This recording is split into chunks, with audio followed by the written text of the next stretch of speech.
Hello नमस्कार मंडळी, लपंडाव मालिकेच्या 24 सप्टेंबरच्या एपिसोडमध्ये तुम्हा सगळ्यांचं खूप खूप स्वागत. तर कालपर्यंत आपण बघितलं होतं की राघवच्या विलनुसार म्हणजे सखीच्या बाबांच्या विलनुसार सखीचं लग्न जोपर्यंत होत नाही तोपर्यंत तिची कुठलीही साईन त्यांच्या ऑफिशियल डॉक्युमेंट्सवर व्हॅलिड राहणार नाही आहे. आणि त्यामुळे आता सरकार पेटून उठले आहेत सखीचं लग्न लावून देण्यासाठी. पण सखीला लग्न करायचंच नाही आहे, तिला तर तिच्या बाबांचं दुसरं स्वप्न पूर्ण करायचं आहे. आणि म्हणून सखीने घरातून पळ काढला आहे. सखी आता पळून गेली आहे. तर इकडे सरकार आता सगळा राग ना सखीच्या काकांवर काढतात, मोठ्या काकांवर. आणि जोरात त्यांच्या कानाखाली एक वाजवतात आणि म्हणतात की काही कामाचे नाही आहात तुम्ही घरात असताना सखी घरातून पळूच कशी काय शकते आणि तुम्हाला ही गोष्ट समजली कशी काय नाही. तर तुम्ही एक काम करा, वॉचमॅनचे कपडे घाला आणि गेटवर बसा, ती सुद्धा तुमची लायकी नाही आहे. अशा खडखडीत शब्दात ना सखीच्या काकांचा चांगलाच पाणउतारा इथे सरकारने केलेला आहे. आणि ते पण कान्हाच्या समोर. कान्हाचे एक्सप्रेशन बघण्यासारखे आहेत बरं का. त्याला खूप अवघडल्यासारखं होत आहे की त्याच्यासमोर एवढ्या मोठ्या माणसाला कानाखाली मारत आहे सरकार. म्हणजे सरकार नेमकं काय प्रकरण आहे हे आता थोडासा याला अंदाज आलेला आहे. आता सरकारने सांगितलंय की 1 तासाच्या आत सखीला शोधून काढायचं आहे, जा पटकन. आता ते काका आहे ना लवकर काय तिकडून जात नाही, त्यांना जरा अपमानास्पद वाटत असतं कान्हाच्या समोर. पण मग पुन्हा आहे ना सरकार असा दुसरा हात उगारतात, त्याच्यामुळे काका आता तिथून पटकन पळून जातात. एवढ्या सगळ्या संतापातून स्वतःला सरकार जेव्हा सावरत असतात त्यावेळेला त्यांच्या लक्षात येतं, म्हणजे त्यांना आठवतं की मगाशी कान्हाने कसा आगाऊपणा केला होता. आणि त्या मीडियासमोर त्यांनी सांगितलं होतं की सखी मॅडम ज्या आहेत ना त्या स्पामध्ये आहेत आणि स्पामध्ये आयुष्यभर राहिलेली व्यक्ती मी तरी आजपर्यंत बघितलेली नाही आहे. सो 1 तासाच्या आत सखी मॅडम नक्की परत येतील.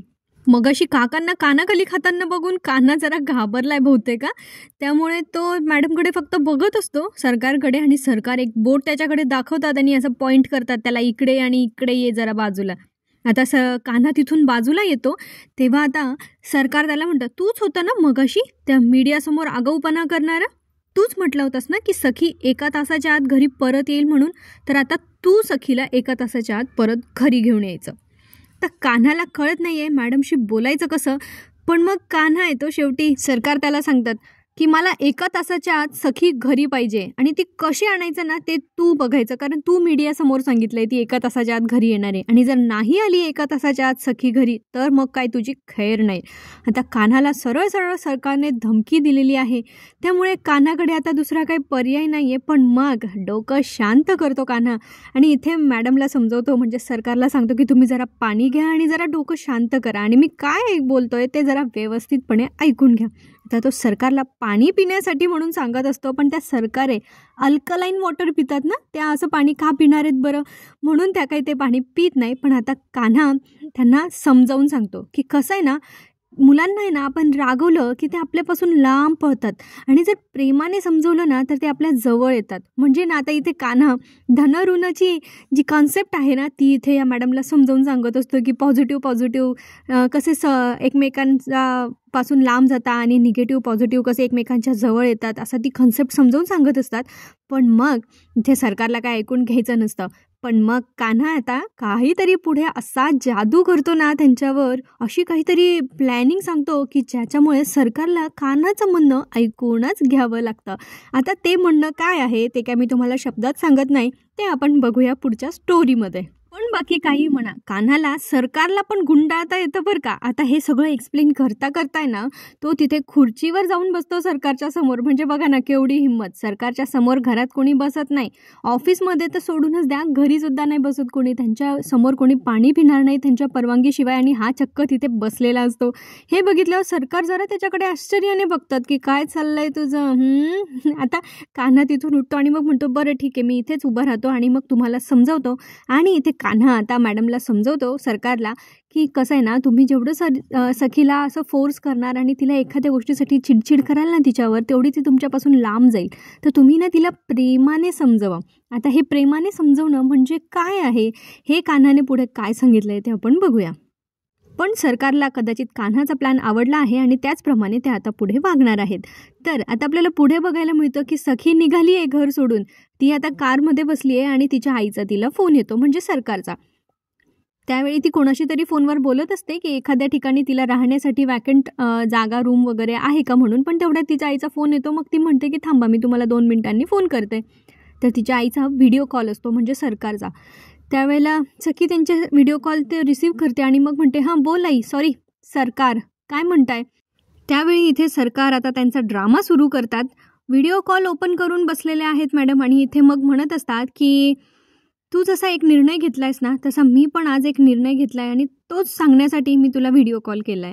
तर तुला असं वाटतं ना गं की मी तुझं नुकसान करते, तू आता फक्त तुझा विचार करतेस, पण मी या घराचा, या घरातल्या लोकांचा, कंपनीचा, तिथल्या लोकांचा, या सगळ्यांचा विचार केला आणि म्हणून मी तुला सांगत होते की मी जे सांगते किंवा त्या विलमध्ये जे लिहिलं आहे ना तसं तू वाग. यात माझं काय चुकलं सांग ना मला.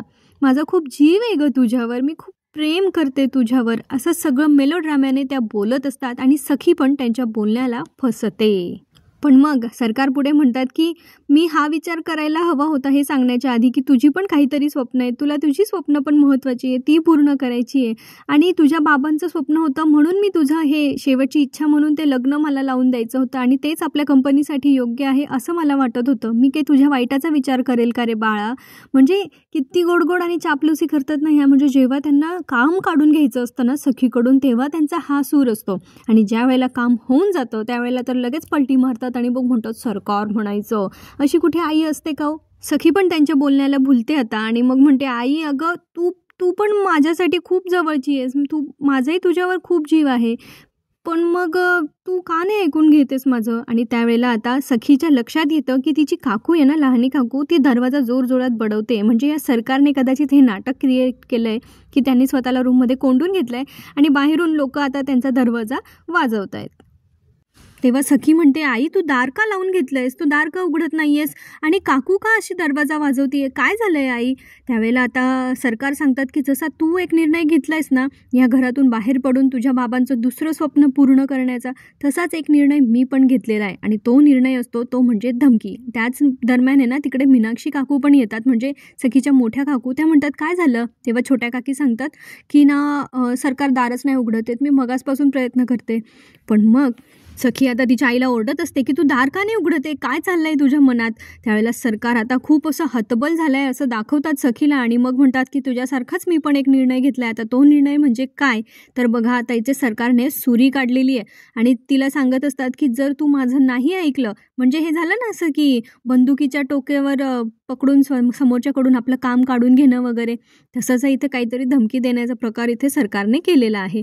तर सखी हे सगळं बघून ती जरा अवाक होते आणि तिला भीती वाटायला लागते की आपल्या आईने जीवाचं काही बरं वाईट नको करून घ्यायला, कारण तिच्यासाठी ती बिचारी तिची आईच आहे की नाही. सखी आता खूप जोरात ओरडून सांगत असते की आई तू असं काहीच नको करू, तू दार उघड, काकीला आत येऊ दे आणि तू हा असा वेडेपणा नको करूस, मी येते घरी, तू सांगशील ते सगळं मी ऐकणार आहे.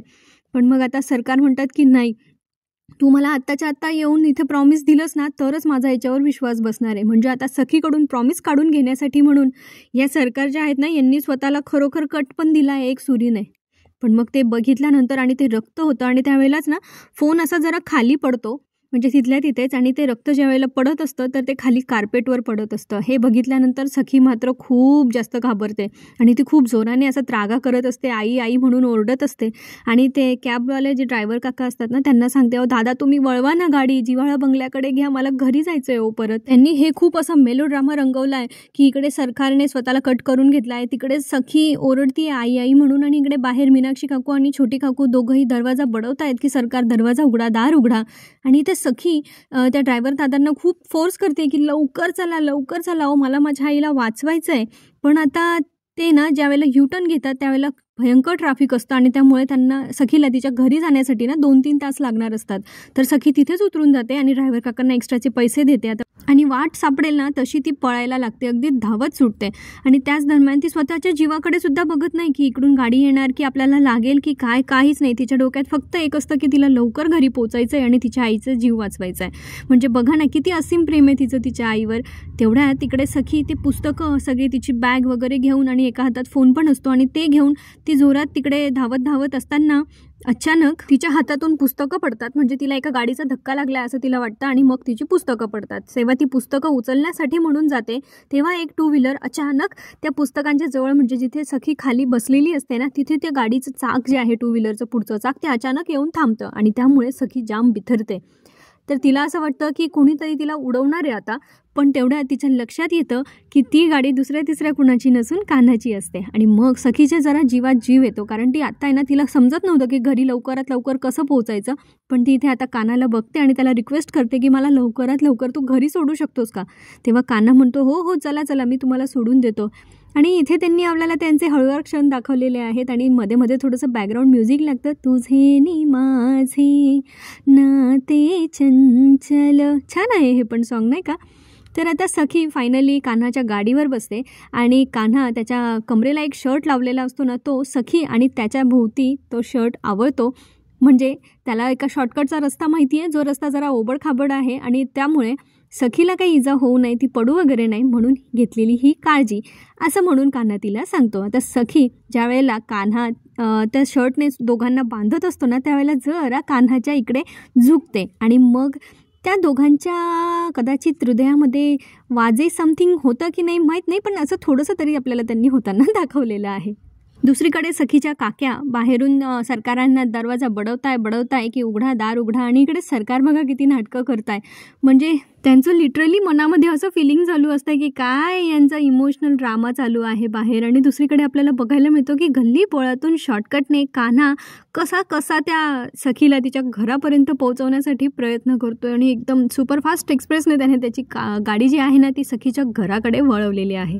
आणि आजच्या एपिसोडमध्ये खूप जास्त वेळ आपल्याला हाच ड्रामा बघायला मिळतो की सरकारने इथे हाताला छोटासा कट करून त्या तिथे नाटक करत पडलेले आहेत. बाहेरून ह्या दोघी काकू दरवाजा बडवताय आणि तिसरीकडे सखी आणि कान्हा टू व्हीलरवर मस्तपैकी राईड घेत आहेत. हा बराच वेळ आपल्याला एपिसोड बघायला मिळतो. सरकारला पण इथे हा इमोशनल ड्रामा अजिबात आवडत नाही. म्हणजे जिथे त्यांना नाती कुरवायला आवडत नाही तिथे हे सगळे काळजी बिळजी तर त्यांना अजिबातच पचणार नाही. तर आता सखी फायनली घरी पोहोचली आणि मग ती तिच्या आईला हाक देत असते की आई अगं दार उघड. आणि बराचसा ड्रामा करून बराचसा वेळ घेऊन सरकार आरामात दरवाजा उघडतात, जसं की त्यांना खूप चक्कर येत होती आणि अगदी दारापर्यंतही पोहोचलं जात नव्हतं. अशी ॲक्टिंग करत करत त्यांनी जेमतेम दार उघडलं आहे असं त्या समोरच्यांना दाखवत असतात. तर ती कडी आधी मस्त हसत असतात आणि मग नंतर असा ड्रामा करून उघडतात. आणि सगळे ज्यावेळेला आतमध्ये येतात त्यावेळेला सरकार कोसळण्याचं म्हणजे बेशुद्ध होण्याचं नाटक करतात आणि मग सगळे त्यांना कसं तरी सावरत तिथे त्यांच्या खुर्चीपर्यंत वगैरे बसवतात. सखी सगळ्यांना सांगत असते की डॉक्टरला बोलवा, पटकन डॉक्टरला बोलवा, आईला काही होता कामा नये. आणि मग आई तर काय ह्याच गोष्टीची वाट बघत होते की सखीने कसं पॅनिक व्हावं आणि त्याच दरम्यान तिच्याकडून आपण प्रॉमिस घेऊन घ्यावं की आई सांगेल तसं मी लग्न करायला तयार आहे. आता सखी आणि सखीची काकू कसं सरकारला तिकडच्या खुर्चीवर बसवतात, सोफ्याच्या चेअरवर. आणि तिचे जे काका असतात ना ते विचारतात की काय झालं, कशी आहे तब्येत. आणि ते एकदम असं क्युरियसली बघत असतात. ती काकू पण बघत असते की सरकारचं नेमकं काय चाललेलं आहे. कारण कुणाच्या याच्यासाठी एवढं इमोशनल होऊन स्वतःला इजा वगैरे करून घेण्यातल्या सरकार नाही आहेत, त्या दुसऱ्याला इजा देणाऱ्यातल्या आहेत. एवढं तर आता त्यांच्या घरची लोक त्यांना ओळखतात. पण सखी बिचारी आईच्या प्रेमापोटी फार वेडी आहे, त्यामुळे तिच्या आईचं हे रूप तिला इतक्यात दिसत नाही आहे. तर आता सखी म्हणते की आई तू प्लीज डॉक्टरला बोलवू दे ना. तर सरकार म्हणतात की नाही मला डॉक्टरांना नाही बोलवायचं आहे, तुला माझं ऐकायचं नाही तर मी जगून काय करू. पण मग आता इथे सखी सांगते की नाही आई तू सांगशील तसं मी लग्न करायला तयार आहे, मी लग्न करायला तयार आहे, पण तू आता प्लीज मला डॉक्टरांना बोलवू दे. आणि सरकार ह्याच ओघाओघात सखीकडून प्रॉमिस करून घेतात की ती आता लग्नाला हो म्हणणार आहे. म्हणजे तिचा होकार असेल तरच मी डॉक्टरांकडून ट्रीटमेंट करून घेईल असं इथे अट घातलेली होती सरकारने. त्यामुळे आता सखीकडे पण काही नाईलाज नाही आहे, तिचा नाईलाज आहे, इलाज नाही आहे तिच्याकडे. आणि म्हणून तिने होकार देऊन टाकला आहे की तू म्हणतेस ना लग्न कर तर मी करेन लग्न, पण तू आता डॉक्टरांना बोलव. आणि अचानक सरकारचा टोन बदलतो ना, ती त्या मोठ्या काकांकडे बघते आणि मग म्हणते बघितलं सखीचा होकार आहे म्हणजे आता डॉक्टरांना बोलवा असं नकळत त्यांना त्या काकांना सांगायचं असतं. आता ते काका मीनाक्षी काकूकडे बघतात आणि मग त्यांच्या लक्षात येतं अच्छा हा ड्रामा होता तर या बाईचा. आणि मग आता हे प्रॉमिस वगैरे सगळं घेऊन झालेलं आहे आणि मोठे काका पण गेलेत आता डॉक्टरला घ्यायला. छोट्या काकीला पण लक्षात आलं आहे की ह्या सरकार जे आहे ना हा सगळा यांचा ड्रामा होता. फक्त बिचाऱ्या सखीच्या लक्षात नाही येते की तिची आई काय चीज आहे. पण सखी ना अधूनमधून जरा मला अशी स्ट्रॉंग वाटते बरं का. म्हणजे तिच्या आईच्या तालावर नाचणाऱ्यातली ती अजिबात नाही आहे. म्हणजे जरी हे प्रॉमिस त्यांनी करून घेतलं आहे ना की लग्नासाठी वगैरे, तर त्या प्रॉमिसमध्ये पण काहीतरी ट्विस्ट सखी नक्की आणणार आहे यात काही शंका नाही आहे. आणि एक नवीन प्रोमो पण रिलीज झाला आहे बरं का, ज्यात सखीचं स्वयंवर करणार आहेत असं त्यात आपल्याला सांगितलेलं आहे. त्यामुळे चॅनलला सबस्क्राईब करून ठेवा कधी नव्हे ते आपल्यालाही स्वयंवर बघायला मिळणार आहे कुठल्या तरी सिरियलमध्ये. मज्जा येणार आहे. मीनाक्षी काकूला इतका राग येत असतो ना, ते इतके दातोट खात असतात की ह्या बाईला काय करावं, ही कशी तरी करून स्वतःचं म्हणणं खरं करूनच घेते. आणि आता सखीला बाळा करून त्यांनी स्वतःच्या जाळ्यात ओढलेलंच आहे. तर दुसरीकडे आपल्याला बघायला मिळतं आता तो ड्रामा संपला आहे आणि रात्रीची वेळ आहे आणि सखी तिच्या आईची काळजी घेत तिच्याच उशाशी झोपलेली आहे. तर सरकारला जाग येते आणि त्या सखीच्या हातातून स्वतःचा हात बाहेर काढून घेतात. नंतर खूप असंच विलनसारखं एंट्री करत ते बघत पुढे येतात आणि मग एक ड्रॉवर ओपन करतात आणि त्याच्यातून एक पैशांची गड्डी काढतात. आता ती गड्डी कुठे नेतात बघूया पुढे. तर खूप जास्त एक्सप्रेशन देत त्यांनी ती गड्डी ड्रॉवरमधून काढलेली आहे पैशांची आणि सखी त्यांच्याच खोलीमध्ये तिथेच झोपून आहे. आईची काळजी घेता बिचारीचा डोळा लागला आहे. आता इथे सरकार ती पैशांची गड्डी घेऊन बाहेर येतात आणि बाहेर उभा असतो कान्हा. त्याच्या गाडीवर आता सरकार ती पैशांची गड्डी ठेवतात. आता हे पैसे सरकारने कान्हाला का दिले हे आपल्याला पुढच्या भागात समजणार आहे. सो इथेच आजचा एपिसोड संपलाय. पुढच्या भागात आपल्याला बघायला मिळणार आहे की कान्हा दाभाडे मावशींना विचारतो की तेजस्विनी सानप आणि सरकार यांच्यामध्ये नेमका काय फरक आहे आणि हा प्रश्न केल्यानंतर दाभाडे मावशींच्या चेहऱ्यावरचा रंग उडतो. तर ह्या प्रश्नाचं उत्तर आपल्याला येत्या काही भागात मिळणारच आहे. आणि दुसरीकडे आपल्याला बघायला मिळतं की तुझ्यासाठी मुलगा निवडायचा आहे असं सरकारने सखीला सांगितलं आहे आणि म्हणूनच कुठल्याही मुलाशी मी काही तुझं लग्न नाही लावून देणार आहे, तू स्वतः निवडायचा आहेस तो मुलगा. आणि आता सरकारने खूप साऱ्या मुलांचे फोटोज आणि एन्व्हलप्स असे जे आहेत ना बायोडेटा वगैरे ते सखीकडे दिले आणि सांगितलं आहे की यातला कुठलाही मुलगा तू निवड आणि तुला हवं असेल तर या मुलाला तू भेटायला जा. तर आता सखी इथे तिच्या लहान्या काकांना सांगते की आई अशी वाईट नाही आहे, बघा ना तिने मला एवढ्या सगळ्या मुलांचे फोटो दिले आणि सांगितलं की मला हवे असलेल्या मुलाला मी भेटायला जायचं आहे. तेव्हा ते काका हुशार येतात, परपुरते ओळखून येते सरकारला. ते म्हणतात की नीट बघा नाही तर सगळ्या एन्व्हलपमध्ये एकाच मुलाचा फोटो असेल. आणि नेमकं तसंच होतं, सगळ्या एन्व्हलपमध्ये एकाच मुलाचा फोटो असतो. म्हणजे सरकारला एकच म्हणायचं आहे की ह्याच मुलाला तुला जाऊन भेटायचं आहे आणि होकार द्यायचा आहे. हे कळल्यानंतर सखीला खूप वाईट वाटतं. तर आजचा भाग आवडला असेल तर चॅनलला सबस्क्राईब करा, व्हिडिओला लाईक करा. भेटूया पुढच्या भागात. तोपर्यंत आपली आणि आपल्या प्रियजनांची काळजी घेत राहा. धन्यवाद. सबस्क्राईब करायला विसरू नका.